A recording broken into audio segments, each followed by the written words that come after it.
September 11th, 2001 marks the deadliest terror attacks on U.S. soil in history. Former House Speaker from Wisconsin, Paul Ryan, was in the White House and talked with Charles Benson on how that day changed a generation of lives.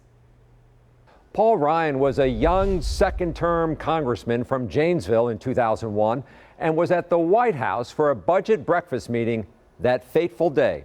It wasn't until the second plane hit the tower that the people in the White House realized this was a terrorist attack.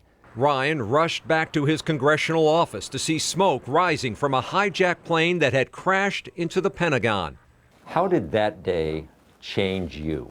I hope it's the last day that I ever feel that again. Ryan, who was elected on budget and economic issues, quickly found himself pivoting to a new reality.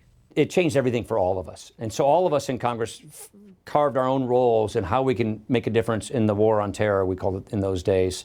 That war included America's longest war in Afghanistan, which just concluded with a deadly, chaotic departure. Ryan made several trips to Afghanistan, his last while Speaker of the House. President Biden says now was the right time to end the forever war and forever exit. But Ryan believes the U.S. should have kept up to 2,500 troops in Afghanistan. And the problem with Afghanistan is if you're not there with some minimal degree of commitment, you're not going to be able to prevent something from materializing, or you're not going to have the actionable intelligence you need to act when it's early enough to do something very, very convincing.